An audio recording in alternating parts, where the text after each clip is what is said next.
was a nurse at St. Florence Hospital. Everyone knew her, not for her skill, but for her laziness.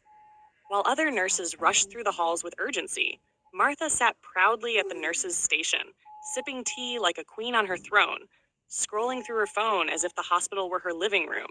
Whenever duty called, Martha had a plan. She would smile sweetly at the junior nurses and say, "Oh dear, I'm exhausted. Could you please take this to Ward B for me?"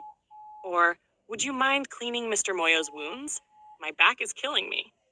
And like obedient helpers, they did as she asked. But slowly, her sweet tricks began to sour. Her colleagues noticed she never lifted a finger unless the matron was nearby. She'd suddenly grab a clipboard and walk fast when the matron appeared, pretending to be busy. The other nurses exchanged tired glances. They were done being used. One stormy evening, the hospital was in chaos. Rain pounded on the windows, thunder echoed through the halls, and the emergency ward overflowed with patients. Alarms beeped, doctors shouted instructions, and nurses ran in every direction. It was a night where every pair of hands mattered. And where was Martha? She was at the desk, relaxed. She crossed her legs, twirled her pen, and barked out orders like a commander. "You, get that drip ready. You, take the patient to x-ray. Hurry up." Her voice carried through the hall, but she didn't move an inch. Then it happened.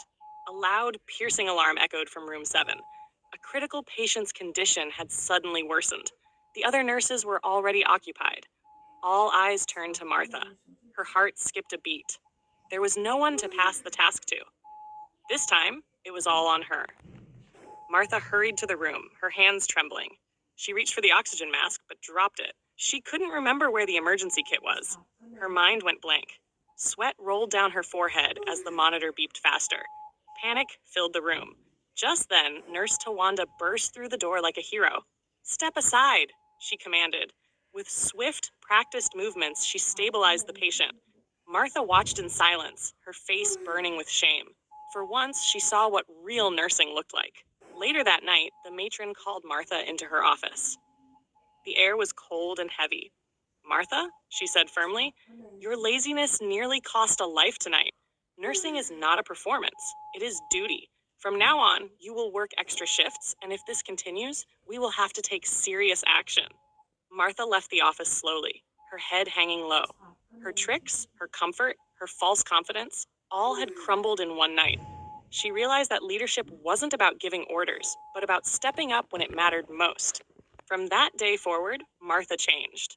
She arrived early, worked hard, and helped others without being asked. Her colleagues were surprised at first, then impressed. Gradually, their respect returned. She was no longer the lazy nurse. They began to see her as part of the team. And whenever a stormy night came again, Martha no longer sat like a queen.